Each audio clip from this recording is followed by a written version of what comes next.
अच्छा, आज चाहे वो किसी को भी भेजे, ये उनका आंतरिक मामला है, पर 3 या 4 निष्कर्ष बहुत साफ है। पहला निष्कर्ष ये है कि रायबरेली में जो राजनीतिक विरासत है परिवार की, वो पुत्री के नाम कभी नहीं हो सकती, पुत्र के नाम पर ही हो सकती है। दूसरा, जहां अमेठी रायबरेली वर्षों तक प्रियंका वाड्रा काम करती रही, भाई ने बहन को वहां से हटा दिया और बोला तुम जाओ लेफ्ट पार्टीज कैसे निपटो केरला में। अब लेफ्ट पार्टीज को पूछा तक ने, आईयूएमएल को पूछ लिया पर लेफ्ट पार्टीज को किसी ने नहीं पूछा। और आपने सुना होगा कि रायबरेली के रॉबर्ट वाड्रा का जो बयान आया, रॉबर्ट वाड्रा ने कहा कि मैंने इस बार साफ साफ कह दिया था कि आज केवल प्रचार नहीं करेगी प्रियंका वाड्रा, संसद भी जाएगी। मतलब कि टीम राहुल और टीम प्रियंका के बीच में किस प्रकार से तलवारें खिंची हुई है अपने आप को स्थापित करने की, वो भी साफ नजर आ रहा है। और ये प्रियंका वाड्रा को लाने से ये जो फैमिली कंपनी है वो एक बार फिर से स्थापित हो चुकी है कि कांग्रेस पार्टी, देखिए उन्होंने कहा था कि मैं वायनाड आप कह रहे 3 इंजन तो ऑलरेडी है, चौथा इंजन राहुल गांधी ने कहा था, चौथा इंजन रॉबर्ट वाड्रा आना। राहुल गांधी ने कहा था Wayanad is my family, actually उल्टा निकला।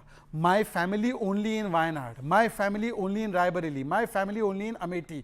और मैं तो सिर्फ इतना पूछना चाहता हूं कि लेफ्ट के नेता मुझे दिखाई दे रहे हैं, शायद विवेक श्रीवास्तव है, उनसे पूछे, उनसे पूछा तक नहीं। आईयूएमएल को पूछ लिया, उनसे नहीं पूछा। विवेक एनी राजा का बयान है, सियासी नैतिकता रखते हुए राहुल गांधी को वायनाड के वोटर्स को पहले ही बता देना चाहिए था, क्योंकि इसे जनता ने उन्हें बड़ी जीत दिलाई थी। ये वायनाड की जनता के साथ अन्याय है, ये आपकी नेत्री कह रही है।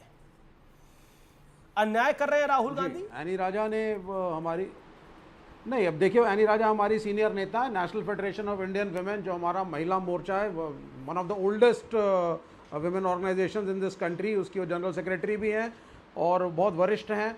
और हमने बड़े सीरियस होकर के राहुल गांधी के खिलाफ भी वायनाड में एक पॉल कैंपेन किया था और अपनी सीनियर मोस्ट नेता को उतारा भी था, क्योंकि केरला को हम सीरियसली लेते हैं। वहाँ पे ट्रेडिशनली कांग्रेस और लेफ्ट आपस में लड़ते आए हैं, लेकिन शहजाद पूनावाला को खुश होने की ज़्यादा ज़रूरत नहीं है।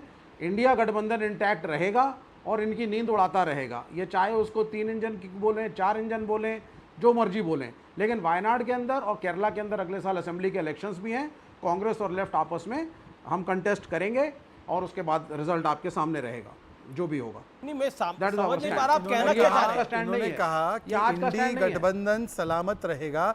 मान्यवर, पंजाब में जो टूट गया था, दिल्ली में फिर से टूट गया वो आप और कांग्रेस का, बंगाल में टूट गया, आपने केरला में तो पहले ही बनाया नहीं। सुन लीजिए पूरी बात, और मैं आपसे सिर्फ इतना पूछना चाहूँ, देखिए दो चीजें हैं, दो चीजें हैं। आप तो कह रहे हैं ना ये पारिवारिक कंपनी कैसे चलती है, वैसे तो कांग्रेस पार्टी कहती है सारे निर्णय अध्यक्ष जी करते हैं। अब बताइए कि कोई भी टिकट कांग्रेस में बंटता है वो सीईसी और सीडब्ल्यूसी तय करती है क्या? सीईसी सीडब्ल्यूसी बैठी, केवल 5 लोग बैठे, उसमें से 3 लोग एक परिवार के सदस्य थे जो खड़गे जी के घर पे बैठे थे। खड़गे जी, केसी वेणुगोपाल, सोनिया जी, राहुल जी, प्रियंका जी। मतलब ये निर्णय भी पारिवारिक निर्णय था और इसी से स्पष्ट होता है कि वायनाड इज माय फैमिली नहीं, my family will be in Wayanad. और आखिरी बात देखिए, अनुराग जी भी दिखी गए। अनुराग जी को भी पता है कि यूपी में जो गलती से सीटें इनके बदौलत आ चुकी है वो अब बाइपोल में जीतने की स्थिति में नहीं है, इसीलिए वायनाड की सीट छोड़िए। बीच में आप क्यों बोल रहे हैं भाई साहब? बात आने दीजिए, बात आने दीजिए, बात आने दीजिए। विवेक जी, आप बीच में क्यों विवेक, आपकी नेत्री राहुल के खिलाफ बोल रही है जो आपकी बड़ी नेता है, लेकिन आप कह रहे हैं इंडिया अलायंस। अब मुंह तो खुला हुआ है, कई नेताओं का। बात मैं अपनी पूरी कर दूं। वो कह रहे हैं खुला हुआ है। दरअसल क्या हुआ है, एक तो इनका एनालिसिस बिल्कुल गलत नहीं हो सकता। अपनी टर्न पे बोलिए ना, अपनी टर्न में बोलिए प्लीज। ये तस्वीरें आप देख रहे हैं, प्रधानमंत्री इस समय दशमें घाट पे हैं वाराणसी में। तीसरी बार लगातार प्रधानमंत्री के बाद वहां के मतदाताओं का शुक्रिया अदा करने गए हैं काशी प्रधानमंत्री नरेंद्र मोदी। देखिए, जब से ये खटाखट वादा दिया था और बुरखे और बिना बुरखे की महिलाएं पहुंचने लगी उत्तर प्रदेश के कांग्रेस दफ्तर में, तो उसके बाद ये समझ गए कि समाजवादी पार्टी के दम पर कुछ सीटें आ चुकी है, परंतु वो फिर से जीतने की हैसियत नहीं है। इसीलिए रायबरेली में बाइपोल नहीं करवा सकते। अन्यथा मैं चुनौती देता हूं, रायबरेली में करवाइए ना, राहुल गांधी को बोलिए रायबरेली छोड़े और वहां पर चुनाव होने दीजिए। ये तो उनका प्रेरोगेटिव है कि कौन सा क्या छोड़े और क्या ना छोड़े। उत्तर प्रदेश में उनको पता है उनकी स्थिति क्या है। ओके, डॉक्टर अनुराग भदौरिया, प्रधानमंत्री आज काशी विश्वनाथ में है, काशी में है और बनारस में है और शुक्रिया अदा कर रहे हैं वोटर्स का। और दूसरी तरफ लेफ्ट कह रहा है कि राहुल ने अन्याय कर दिया है वायनाड की जनता के साथ और प्रियंका गांधी की एंट्री हो गई है देश की राजनीति में, इलेक्टोरल पॉलिटिक्स में। देखिए, मैं दोनों बातों का जवाब दूंगा।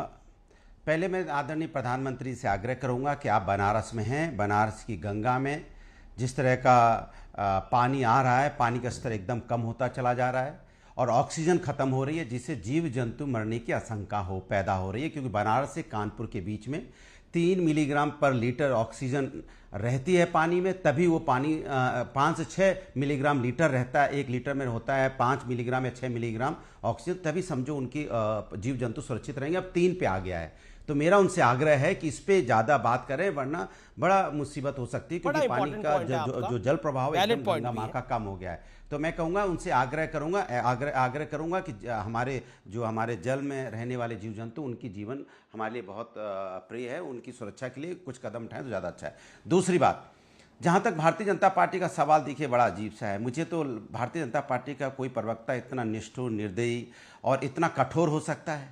जिस देश के अंदर में ट्रेन हादसा हो जाए, लोगों की मौतें हो जाएं, 10 से ज़्यादा लोगों की मौतें हो जाएं, 50 से ज़्यादा लोग घायल हो जाएं, और हम इस बात पे चिंता कर रहे हैं कि कौन कहाँ से लड़ेगा, अरे आपको चिंता करने की क्या जरूरत है? वो कांग्रेस पार्टी डिसाइड कर लेगी किसको कहां से लड़ना है, जनता को जिताना है या हराना है, वो जनता का काम है। लेकिन जनता ने आपको अभी सत्ता पे बैठाया है ना, 240 सीटें दी है ना, आप बैसाखी के माध्यम से सरकार चला रहे हैं ना, तो आपकी जिम्मेदारी, तो आप तो कहते हो कि मेरा परिवार है, देश मेरा परिवार है, और परिवार के लोगों की मौतें हुई उस पर चर्चा नहीं कर रहे, लेकिन आप यहां पे कांग्रेस के परिवार की चिंता कर रहे हैं। कमाल की बात कर रहे हैं आप। देश मेरा परिवार है, उन पे लोगों की मौतें हुई, एक शब्द नहीं बोला।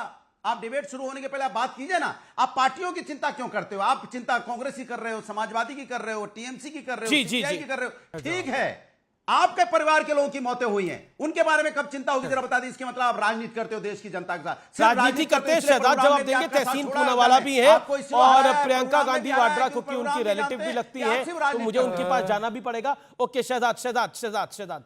देखिए, अच्छी बात है कि जल में जो जीव जंतु है उनके बारे में बोला। कर्नाटका में जो जीव जंतु के लिए 3 रुपए डीजल और पेट्रोल के किसान को कमर तोड़ महंगाई दे दी, वहां पर मिडिल क्लास को, कॉमन मैन को कमर तोड़ महंगाई दे दी, उन जीव जंतुओं के लिए एक भी बात नहीं बोली। अब बताइए, अनुराग जी बीच में नहीं, अनुराग जी बीच में नहीं, ये वही अनुराग भदौरिया है। मैं आग्रह करूंगा न्यूज 18 इस प्रकार से, पहले विवेक ने मुझे हैकर करने का कॉम्पिटिशन नहीं है। जो जिसका नाम मैं लूं उसका ऑडियो खोले। अभी शहजाद पूनावाला को अनइंटरप्टेड 50 सेकंड मिले, मेरा निवेदन है पीसीआर। जो अनुराग भदौरिया हर टीवी डिबेट में, अमीश के शो में, नींबू, कभी मिर्ची, कभी टमाटर, कभी जिंजर, ये लेकर आकर बैठकर महंगाई के ऊपर उपदेश देते थे, आज कर्नाटका ने पेट्रोल डीजल के दाम बढ़ा दिए, अनुराग भदौरिया बोलने को तैयार नहीं। जल में जीव जंतुओं के लिए चिंता है, पर उन जीव जंतुओं क्या जो महिलाएं बुर्खा लगाकर 1-1 लाख रुपए अनुराग की पार्टी से भी और कांग्रेस पार्टी से मांग रही है, उनके वादे कब पूरे किए जाएंगे, उस पर जवाब नहीं। मैंने अपनी पार्टी की चिंता नहीं, मैंने केरला के वायनाड की जनता की चिंता प्रकट की कि जैसे प्रधानमंत्री ने जब वाराणसी और वडोदरा चुना तो उन्होंने वडोदरा की जनता को पूरा बताया। 15 मार्च को वडोदरा का अनाउंसमेंट हुआ, वाराणसी का 19 मार्च को नहीं बताया। हाँ, मैं आपको तथ्य बताता हूं, झूठ है वो। 15 मार्च को वडोदरा का अनाउंसमेंट हुआ, 19 मार्च 2014 को वाराणसी का अनाउंसमेंट हुआ, और चुनाव की तिथि जी वडोदरा में 30 अप्रैल। मतलब कि प्रधानमंत्री ने पूरा बताया। बिल्कुल इस पे वायनाड की जनता को बताया क्यों? ओके, तहसीन पूनावाला, ये फेक न्यूज क्यों स्प्रेड करने का प्रयास हो रहा है कि देखिए जब 2014 में प्रधानमंत्री मोदी 2 सीटों पर चुनाव लड़े थे, तब उन्होंने भी नहीं बताया था, हम खुद कवर कर रहे थे। मैं एक चैनल का संपादक था, एडिटर था, मुझे खुद भली बात याद है कि वाराणसी की भी अनाउंसमेंट पहले हुई थी, और जो गुजरात से जिस सीट पर चुनाव लड़ रहे थे उसकी भी अनाउंसमेंट पहले हुई थी। क्या आपको लगता नहीं है ये नैरेटिव बिल्डिंग मतलब 2 पैरेलल्स को ड्रॉ करने का प्रयास है? और अभी शहजाद पूनावाला, आपके भाई साहब, वो कह रहे थे कि डबल इंजन क्या है, ये तो चौथे इंजन की भी तैयारी हो रही है। रॉबर्ट वाड्रा भी आना चाहते हैं पॉलिटिक्स के अंदर, क्या करिएगा? तो all in family. Thank you Amish ji, आपके शो में शिरकत करने का मौका मिला। 2 या 3 चीज़। सबसे पहले तो मैं श्रद्धांजलि देना चाहता हूँ उन 10 लोगों को, उन 10 भारतीयों को जिन लोगों की मृत्यु हुई है ट्रेन दुर्घटना में, और 2014 से लगातार 10 ट्रेन दुर्घटना हर महीने होती है। तो इस पर अगर जो हमारे रेल मंत्री है, मौजूदा रेल मंत्री, पीआर करना बंद करे, स्कूटर पे घूमना, मोटरसाइकिल पर घूमना, और सेफ्टी पर ध्यान रखे, वो ज़्यादा ज़रूरी है। और भाजपा इस पर बात करे। खैर, उनको प्रियंका जी पे बात करना है, उनका अधिकार है, रेल दुर्घटना पे नहीं, वो ठीक है। मैं आपको वाराणसी से मिला था, हम फ्लाइट में इकट्ठा है अमीश जी, और उस दिन भी मैंने आपको ये बात एयरपोर्ट पे बताई थी कि राहुल गांधी जी रायबरेली रखेगी, प्रियंका जी वायनाड से लड़ेगी। ये बात जानती थी, सबके पास था। इसे भाजपा के टीवी पे कह रही है, पहली बात। दूसरी बात, प्रियंका जी लड़ रही है, हम सबकी इच्छा है कि वो पार्लियामेंट में जाए और देश की आवाज़, कांग्रेस की आवाज़ को बुलंद करे और विपक्ष के रूप में उतरे। तीसरी बात, अगर रॉबर्ट जी जानना चाहते हैं उसमें गलत क्या है, जाए वो भी। इनको क्या इनके पेट में क्यों दुख रहा है भाजपा के? भाजपा अपनी चिंता करे ना। मोहन भागवत जी ने क्या समझाया उस बात को समझे, इंद्रजीत कुमार जी ने क्या समझाया उस बात को समझे। इनका आरएसएस